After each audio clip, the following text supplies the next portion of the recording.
Oh, dianya sholatnya mampunya duduk. Bisa berdiri, tapi bisa berdiri nggak? Ya.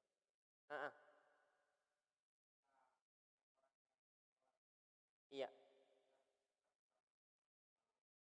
iya, iya. Baik.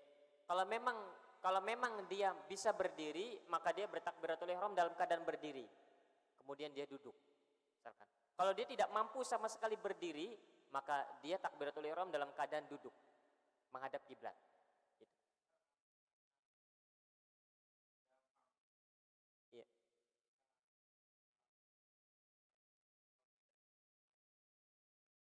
Dengan cara duduk nggak apa-apa, nggak mengapa. Baik.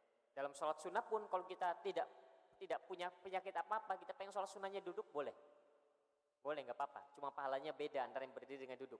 Misalkan pengen sholat qobliyah, tapi kan kita kan nanti kan ada tahiyatul masjid. Misalkan sekarang ini, pengen sholat di antara azan dan iqamah sambil duduk saja, itu boleh. Cuma mungkin nanti akan ditegur, aneh ini kok duduk. Padahal nggak apa-apa.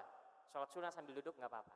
Yang penting saat takbiratul ihram adalah kita menghadapkan diri kita ini ke kiblat. Dalam sholat wajib, wajib berdiri. Dalam sholat wajib, wajib berdiri kalau memang mampu. Kalau tidak mampu bagaimana? Tidak mampunya dilihat. Apakah dia benar-benar tidak mampu berdiri atau bisa berdirinya cuma beberapa detik saja, beberapa menit saja. Misalkan ada orang yang nggak kuat berdiri lama misalkan, sehingga dia harus sholat duduk. Maka kalau dia nggak kuat berdiri lama tapi masih bisa berdiri, saat kemampuan berdiri itu dia takbiratul ihram. Kemudian dia langsung duduk. Gitu. Beda kalau sholat sunnah. Kalau sholat sunnah takbiratul ihram sambil duduk sekalipun boleh. Nggak dipersyaratkan harus berdiri nantinya. Karena boleh sholat sambil duduk nantinya ketika sholat sunnah. Adapun sholat wajib, maka wajib berdiri. Kalau memang memungkinkan, sehingga dia dalam kondisi berdiri. Setelah itu dia langsung duduk untuk sholatnya misalnya. Kalau dia tidak mampu sama sekali, barulah dia dalam kondisi duduk, nggak apa-apa. Jadi dikembalikan kepada kemampuan dia ketika berdirinya. Kalau dia mampu, maka takbiratul ihram dalam keadaan berdiri. Kalau dia tidak mampu, maka dia tidak mengapa takbiratul ihram dalam keadaan duduk. Wallahu ta'ala alam bissawab.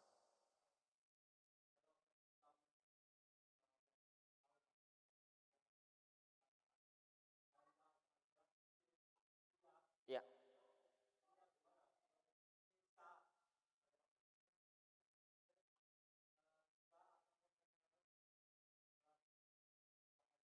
Iya. Kalau dalam sholat sirriyah tidak mengapa, karena kita baca masing-masing. Hanya saja kalau dalam sholat jahriyah ini yang bermasalah, karena kitanya diem menyimak, kemudian bacanya begitu. Bacanya begitu. Itu pun nanti tetap saja sebenarnya perlu dipastikan terlebih dahulu bahwa dia benar-benar salah. Benar-benar salah. Hanya saja yang terjadi di tengah kaum muslimin itu kadang merasa ini salah, padahal secara fikih tidak salah. Itu yang agak repot di sana. Makanya kadang kita kalau ditanya terkait dengan imam yang bacaan Al-Fatihahnya begini-begini, kita akan tegaskan berkali-kali benar-benar salah secara ilmu, bukan perasaan kita. Oh, saya belajar tajwid. Dalam hal ini yang dipakai ilmu fikih, bukan ilmu tajwid.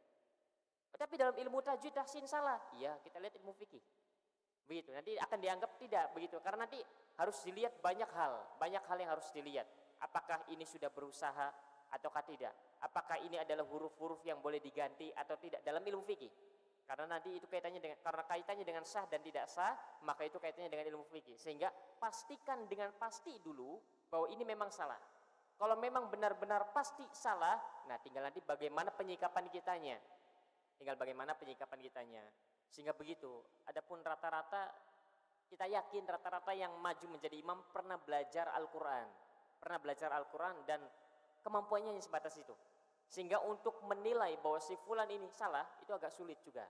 Sehingga ini harus dipastikan. Pertama ini benar-benar salah. Untuk memastikan benar-benar salah butuh ilmu yang mendalam. Sehingga jangan bermudah-mudahan menilai. Kalau bisa tinggal kita kalau mau sholat di belakangnya silakan sholat, kalau mau tidak mau tinggal cari yang lain. Itu pertama. Sehingga kalau kita sudah sampai tahap menilai ini yang berbahaya, adapun mau sholat di belakangnya atau tidak itu urusan lain. Jangan sampai kemudian kita masuk ke dalam hal yang semacam itu. Ini hati-hati, berbahaya. Tapi kalau misalkan benar-benar salah bagaimana? Ya sudah, tinggal nanti bagaimana penyikapannya. Jawabannya kita bisa sholat tetap di belakangnya, hanya saja niatnya beda. Niatnya kita sholat sendiri, cuma gerakannya sama. Kita Sholat jahar nanti jadinya kita baca dengan baca sendiri. Iya, baca sendiri. Kalau sholat siriyah tidak masalah, kita sholat di belakangnya. Baik, wallahu ta'ala alam bissawab. Nah nanti beda kalau misalkan dalam sholat taraweh, ini lain lagi ceritanya. Kalau dalam sholat taraweh, bagi seorang qori, kalau misalkan imam ternyata bacanya lebih kurang daripada si makmum ini, yang makmum ini adalah qori, maka dimakruhkan nantinya. Nah, itu lain lagi nanti ceritanya kalau dalam sholat taraweh, sehingga para qori tidak dianjurkan untuk sholat di belakang imam yang bacanya di bawah dia secara kualitas. Dia harus sepadan atau di atas dia. Gitu. Itu begitu nantinya kalau dalam taraweh. Baik gitu nantinya. Agak repot nantinya makanya di sini. Kalau dalam sholat biasa baru, kalau dalam sholat biasa.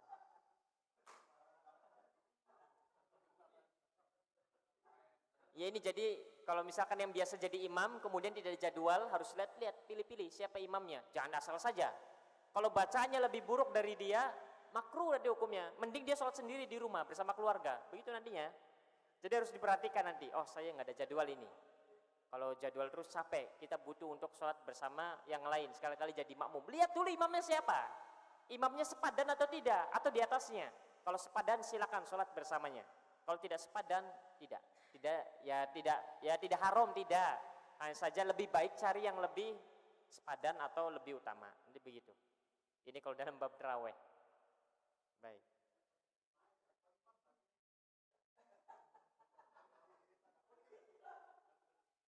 Iya. Ya, silakan, ada lagi yang tanyakan?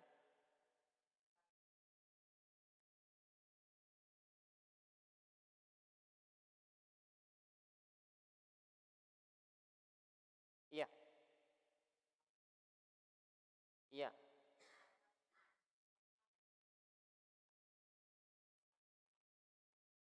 Iya. Iya. Kalau dalam sholat siriyah, iya. Kalau dalam sholat jahriyah, enggak. Iya, enggak. Kalau jahriyah, enggak. Gitu. Kalau dalam sholat jahriyah, enggak. Tapi kalau dalam sholat siriyah, sekalipun rakaat pertama, kita tetap harus baca sampai selesai. Baik. Gitu.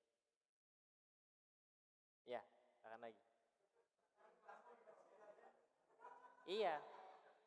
Ya kan kadang datangnya lupa kan karena kadang ngelamun.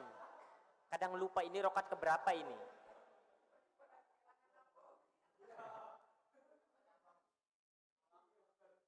Ya, silakan, ada lagi yang ditanyakan?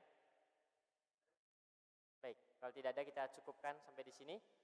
Semoga nanti kedepannya kita bisa lancar ini kajiannya. Insya Allah tidak ada penghalang seperti hujan dan lain sebagainya, supaya bisa selesai ini sebelum Ramadan. Supaya nanti kalau bisa, kalau setelah Ramadan kita ada lagi, lanjut lagi, kita akan bahas tentang akidah, begitu urutannya. Nanti setelah selesai akidah kita membahas tentang tazkiyatun nufus dan seterusnya. Wassallallahu ala nabiyina Muhammad, subhanaka Allahumma bihamdika, asyhadu an la ilaha illa anta, astaghfiruka wa atubu ilaik. Assalamualaikum warahmatullahi wabarakatuh.